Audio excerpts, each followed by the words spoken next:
Assalamualaikum warahmatullahi wabarakatuh. Salam sejahtera bagi kita semua.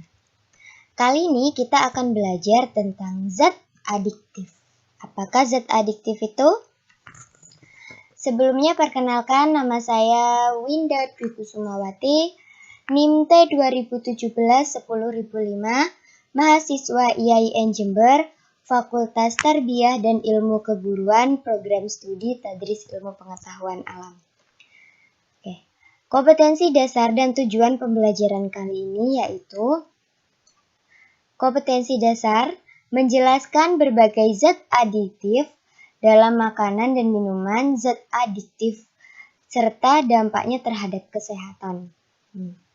Tujuan pembelajaran kali ini yaitu peserta didik mampu mengetahui jenis-jenis zat adiktif, kemudian peserta didik mampu mengetahui upaya pencegahan diri dari bahaya narkoba, dan yang terakhir, peserta didik mampu mengetahui dampak penggunaan zat adiktif bagi kesehatan. Nah, materi pembelajaran kali ini tentang zat adiktif. Apakah zat adiktif? Zat adiktif sendiri terbagi menjadi 3. Yang pertama ada narkotika, ada psikotropika, dan ada zat psikoaktif. Zat narkotika terlebih dahulu. Zat narkotika adalah zat yang berasal dari tanaman, bukan yang menimbulkan hilangnya rasa nyeri atau sakit dan berefek pada ketergantungan.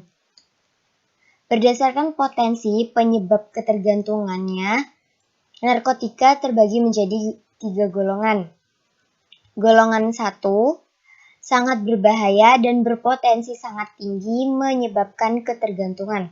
Contohnya adalah heroin, kokain, dan ganja. Kemudian, golongan kedua berpotensi tinggi dalam menyebabkan ketergantungan dan dapat digunakan sebagai pilihan terakhir dalam pengobatan. Jadi, untuk golongan kedua bisa digunakan sebagai pengobatan.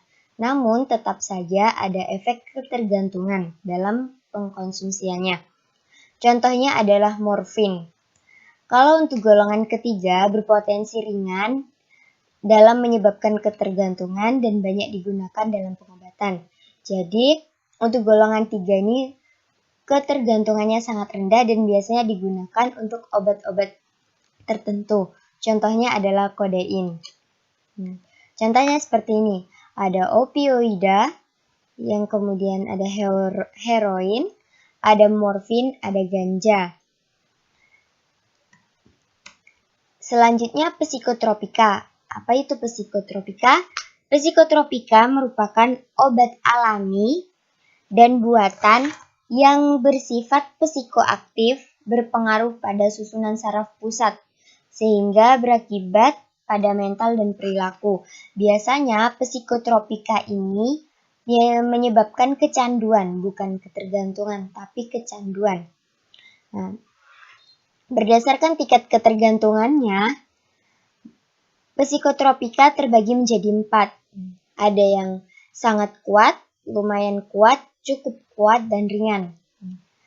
Untuk golongan pertama yaitu sangat kuat, untuk penelitian atau sekedar mengecek efeknya, contohnya ada LSD dan ekstasi. Untuk golongan 2 ini lumayan kuat, digunakan untuk terapi, pengobatan, dan penelitian, contohnya adalah amfetamin. Untuk golongan ketiga cukup kuat, ini ada amobarbital, dan golongan keempat adalah diazepam. Jadi golongan 1 ekstasi ini biasanya yang digunakan oleh para remaja yang disalahgunakan dalam pengonsumsiannya. Sehingga ketika mereka tidak memiliki biaya dalam membeli ekstasi, maka segala cara mereka akan lakukan karena udah kecanduan dan sangat membutuhkan yang namanya zat psikotropika ekstasi. Contohnya ini adalah nitrazepam dalam bentuk tablet, yaitu dengan struktur kimianya ada O2N, di mana NH dan UN-nya saling berikatan. Oke, selanjutnya zat psikoaktif lain. Kenapa gambarnya kopi dan teh, Bu? Jadi, zat psikoaktif hampir sama dengan psikotropika yang membuat kita ketergantungan dalam mengkonsumsinya. Nah, di sini kenapa mengambil contoh teh dan kopi? Karena teh dan kopi merupakan minuman yang mengandung zat psikoaktif. Tidak hanya itu, ada juga rokok, di situ mengandung nikotin dan nikotin itu adalah zat psikoaktif.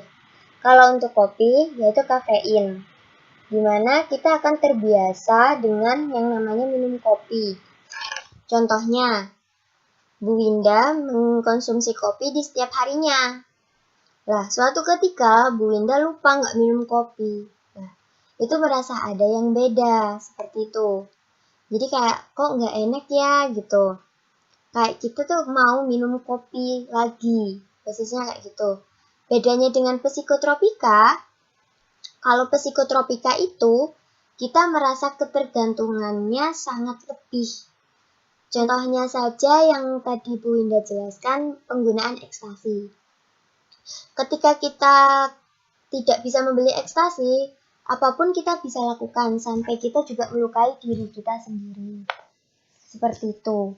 Jadi zat psikoaktif dalam minuman atau ekstasi itu sangat berbeda kadarnya. Jadi ketergantungan kita pada suatu makanan dan minuman yang mengandung zat psikoaktif itu juga dipengaruhi oleh kadar zat psikoaktifnya, seperti itu.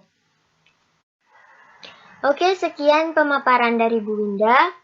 Jika ada pertanyaan mengenai materi yang kurang dipahami, bisa melalui komentar di bawah dan bisa melalui WhatsApp.